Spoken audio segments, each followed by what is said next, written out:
Yeah, I also agree. And the tea, I was looking into the ingredients in Okay. tea and EGCG, which stands for epigallocatechin, which is a fun name to say. And it's so many beneficial properties, including decreasing prostaglandins and Correct. leukotrienes and lengthening telomeres, which is a biomarker for aging.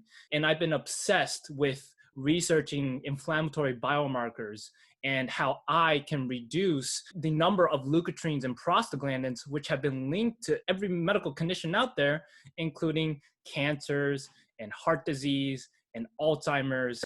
Any food for me that can reduce those inflammatory chemicals is a win in my book. Well, you named it. The classical Japanese diet is profoundly anti-inflammatory. When you travel throughout Japan, an immense variety of different styles of eating. If you go further north, in that region, you have a lot of vegetarian dishes too. So depending on where you are, you're going to find different beneficial aspects to the diet. It's always amazing to me when I traveled inland in Japan, you find some of the chefs. They're in their late 80s and full heads of hair, remarkably astute, really with it. And the diet that they eat again is a rich combination of fish, different kinds of meat, poultry, and so on. But really, what you have is the vegetables that are grown in highly enriched soils. Remember what I said to you before, that you find a lot of macronutrients that are found in the soils in Japan that are not found here anymore. So it's that rich bath of micronutrients that you're getting in the vegetables, in the different soups that you have. Miso broth itself, miso on a regular basis, the high consumption of fermented foods. You're starting off already with miso, a bowl of rice, a small amount of fish. And then instead of a hard cup of coffee, you've got green tea. So this is a very well-rounded, high anti-inflammatory way to start your day. And then something like that along those lines that you'll have in the afternoon, certainly in the evening. Mm-hmm. Yeah. And I've also been obsessed by omega-3 versus omega-6 ratios and how I can optimize my body by getting that 1-to-1 ratio.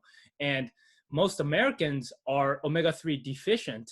I would say 90%. And some of the ratios are crazy, like 50 omega-6s to 1 omega-3s. And that's just so much inflammation that's just being built up. And over time, it just damages every organ you can think of and leads to all these medical conditions. So anyone who's listening or watching, you have to get in your omega-3s every single day. And what it does is it downregulates arachidonic acid, which downregulates prostaglandins to help you reduce inflammation. You're correct. When you have a highly inflammatory diet that's rich in omega-6 fatty acids, this is going to be extremely harmful. Omega-6 fats are found in everything from processed oils, processed fats, corn oil, canola oil, margarine, foods that are cooked in these particular fats, foods that are extremely processed, where you've got frostings, different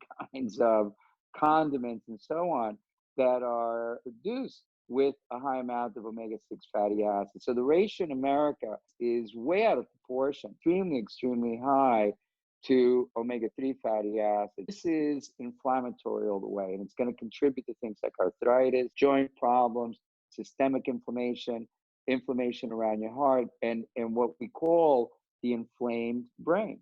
So many people that suffer from depression, anxiety, if you're eating a diet extremely high in omega-3 fatty acids, you can actually reduce the amount of anxiety, depression, simply because the brain prefers a diet that's extremely rich in omega-3 fatty acids. This is important for you and your listeners to know.